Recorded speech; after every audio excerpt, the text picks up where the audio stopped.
TV1 ప్రేక్షకులకు నమస్కారం. మహానటుడు, నాకు అత్యంత ఆత్మీయుడు డాక్టర్ నందమూరి తారక రామారావు గారు 1961 నుంచి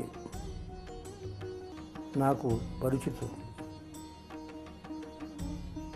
ఒకానొక సందర్భంలో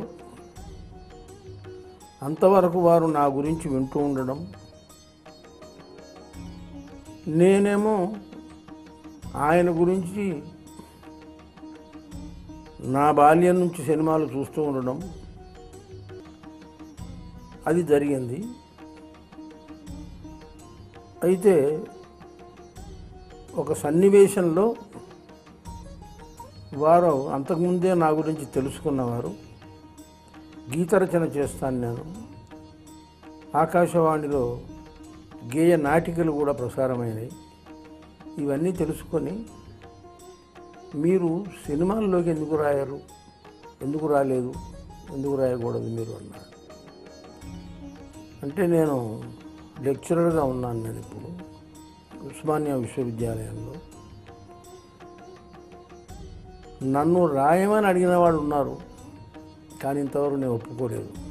కారణం అన్నాడు, ఒక పాట రాయమన్నారు, ఇద్దరు ప్రముఖులే.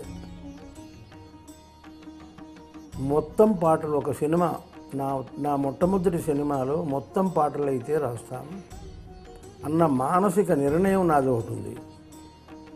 అందువల్ల మిగతా వాళ్ళకు రాయలేదన్నాను. అలాగా నేను ఆ షూటింగ్ కోసం వచ్చాడు. కలిసి ఉంటే కలసుఖం షూటింగ్ సారథి స్టూడియోస్లో. నేను మళ్ళీ 15 రోజుల్లో వస్తున్నాను, మీతో మాట్లాడాలి అన్నాడు. సరే అన్నాను. 15 రోజుల తర్వాత మళ్ళీ కబురు చేశాడు. వెళ్ళాను. కులేబ కావళి కథ చిత్రం తీస్తున్నాం, మొత్తం 10 పాటలు ఉన్నాయి, మీరే రాయాలి అన్నాడు. సరే అన్నాను. నాకు అనుకూలమైన తేదీలు ఏమిటో కనుక్కున్నాడు. ఆ ప్రకారంగా 10 రోజులు వెళ్ళి ఆయనకు అతిథిగా ఉండి 10 పాటలు పూర్తి చేశాను. మొట్టమొదట రికార్డ్ అయిన పాట నన్ను దోచుకుందు వటే వన్నెల దొరసాని. నన్ను దోచుకుందు వటే వన్నెల దొరసాని, కన్నులలో దాచుకొందు నిన్నే నా స్వామి, నిన్నే నా స్వామి. ఆ తర్వాత వరుసగా అంటే ఇద్దరికి ట్యూన్స్ కుదిరినాయి అన్నమాట. మానసికంగా అభిప్రాయాలు బాగా కలుసుకున్నాయి. అందువల్ల నాకు ఎప్పుడు అనుకూలమైన తేదీ తెలుసుకోవడం, దాని ప్రకారం వారి పాటలు రాయిస్తూ ఉన్నారు. ఆ రకంగా వారి కడ ఊపిరి దాకా కవిసార్వభౌముడు శ్రీనాథుడు, అశోక చక్రవర్తి, సమ్రాట్ అశోక, ఆ చిత్రాల వరకు నా చేత పాటలు రాయించాడు. ఆ రకంగా ఆయన మనసుకు నచ్చినట్టు ఉంటే వెంటనే ఆయన ఆమోదిస్తాడు, లేకపోతే అది కాదు అంటాడు. ఈ రకంగా అనేక సన్నివేశాల్లో వారితో వ్యక్తిగతంగా, చలనచిత్రపరంగా వారితో అత్యంత సన్నిహితంగా ఉండే అవకాశం కలిగింది. ఆయన అస్తమించినప్పుడు నేను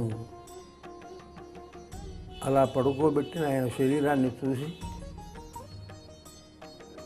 బహుశా ఎవరు ఊహించలేనంతగా, అక్కనే నాగేశ్వరరావు గారు ఉన్నారు, చూసి ఒక్కసారి గతమంతా గుర్తు తెచ్చుకున్నాను. భోరున ఎత్తేసాను. ఎప్పటికీ గుర్తొస్తుంటాడు ఆయన. అలాంటి మహనీయుడు, మహానటుడు. అతని గురించి ఈ 4 మాటలు చెప్పే అవకాశం కలిగించినందుకు TV1 వారికి కృతజ్ఞతలు. సెలవు. మనసు మల్లె పూవై ఎగసిపోదును తెలియా నీవేక నేనై. ఈ చిత్రం గొప్ప విజయాన్ని సాధించింది. ఈ చిత్రాన్ని ఇంతటితో ముగిస్తూ మరో చిత్రంతో మరో వారం కలుద్దాం. నూటికో కోటికో ఒక్కరు ఎప్పుడో ఎక్కడో పుడతారు.